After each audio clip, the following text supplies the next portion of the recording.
Well, he's certainly gone with the wind. The next year, the theme was water. So that's why in The Visitor 2, water, if you splash it on the face, the invisible man becomes visible. I thought, oh good, let's see if we can crack it this year. Have you seen Laura Donahue around? No, not at all.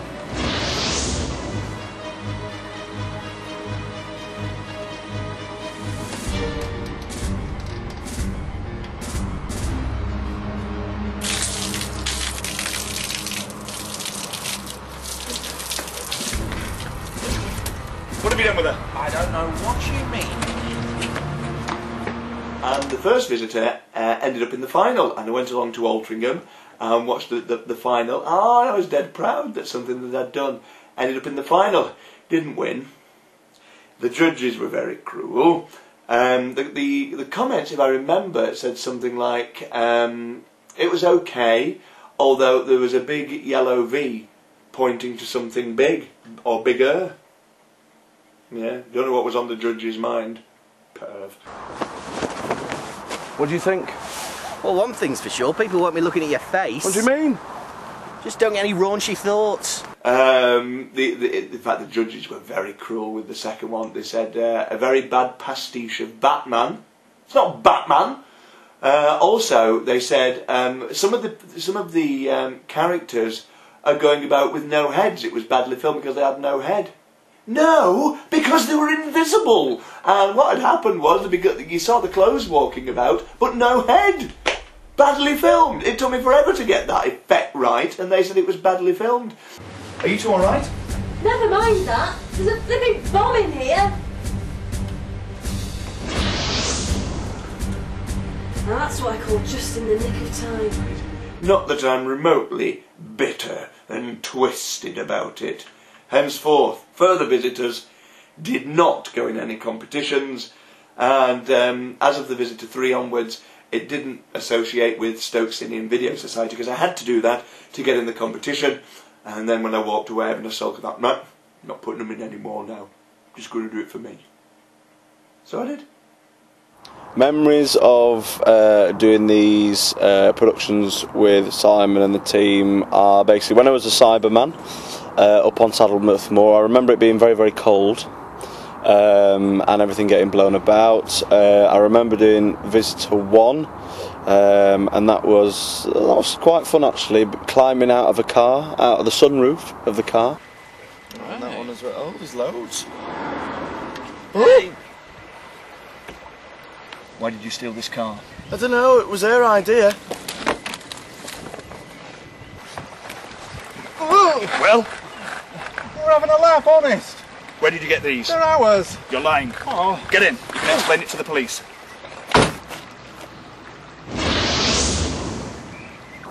Also, for that one, we went to Morecambe, nice day out there, and we got the waiter involved from one of the bars, and also the Visitor 4. Visitor 4 is quite memorable for me because after a day's filming I was at home with a packet of frozen spinach on my foot because I sprained my ankle jumping out of a tree. Can you get down? I don't know. Hang on, I think I'll have to fly down. Oh. You alright, Guy? Oh, I'll get the hang of it yet. I think I'll leave the flying for now and try something else after a visit to the pub. Come on, Ron. Oh. Oh no. The first one, I like it because it was new, it was fresh, and it was different, and I really liked that first episode. The bit that we did in Morecambe, and I've got the whole Wish FM crew, which was I really loved the time when I was at Wish FM, and you got big man in it, Jonathan. Laura Donahue. Good work. Well done. No, I just think a fully fledged member of the team. Oh, thank you. Now then, I think your first job is to get as much as you can on this visitor character. That shouldn't be a problem. I'm sure I can find something. Good man. It just reminded me of when I was at Wish. The third one, I really, really liked the third one. Because again, 2003 that was done. I was living in Anthorn, I was getting on very, very well. I had a good job going. I was just about to start doing my degree, and I was really happy with life there as well. And I think it comes across in the film because it's got everything that I was a part of in it. These films are like diaries of my life. People who I've known, people who I've met, and so on. Every time I meet someone, it's right, you're going to be in the next film.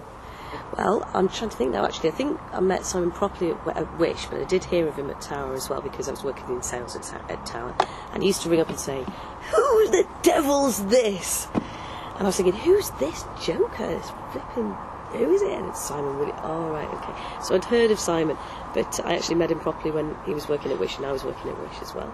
And I think it was round about the time we were working at Wish that we started The Visitor, and that was Visitor 1. And it's all gone downhill from there.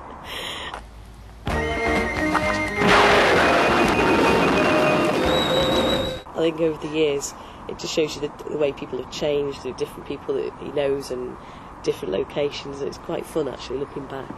I told you when the building work's finished, I can't move in my house for men in hard hats and big boots. Surprised you haven't moved in there so you can leer and stare at them to your heart's content, you perv. And anyway, what's that pornographic filth you're wearing now? And what's wrong with it? Yeah, you puff. Oh, be quiet. I always set out to have Gary gay. I just wanted that. Before I did the first episode, the Queer as Folk series had just been transmitted, and I thought it was wonderful. Absolutely wonderful. It sort of emulated everything that I'd been used to, and Canal Street, and having worked on the scene, and having been a part of that lifestyle. And I thought it was brilliant. And no, there's no proper good representation of gay characters on television. You've got, at the moment, you've got Sean in Coronation Street, who's overtly camp and what have you. Well, not every gay man's overtly camp. So I wanted to have a gay superhero, but not to have him parading around in pink and a frock and everything else. He keeps it to himself. He doesn't advertise the fact. There's no pornographic scenes in any of the episodes or anything like that. So, yeah, I wanted it to be a gay superhero. I fly all over the world trying to keep it safe, and now is the first time I feel really safe.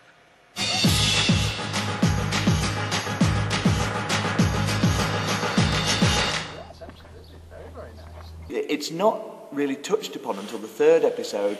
Orna's character, Laura, mentions it in episode 2, where she says something like, "Be careful, I don't think he's on your bus." I don't go back home in case they come back. Alright, well, you better come and stay with me then. Oh, I don't think he's on your bus. We'll see. See you later. But it's only in episode 3 that you really do get to know, and that's purely because of Dexter, who is the most homophobic, bigoted character you could ever... It's like working with a cross between Bernard Manning and Alf Garnett. You didn't know he's a screaming puff, don't you? Dexter, do you have to? But I wanted it to be a positive representation of a gay character, not a stereotypical gay character. And you've got Dexter, who's needling him all the time, calling him puff and calling him this, that and the other. So it's quite a contrast between the two. Are you and Laura a couple then? Don't be preposterous. Gaz doesn't entertain girls. It really is a tremendous source of amusement for you, isn't it? Yes, he's gay. So's my brother. Ha!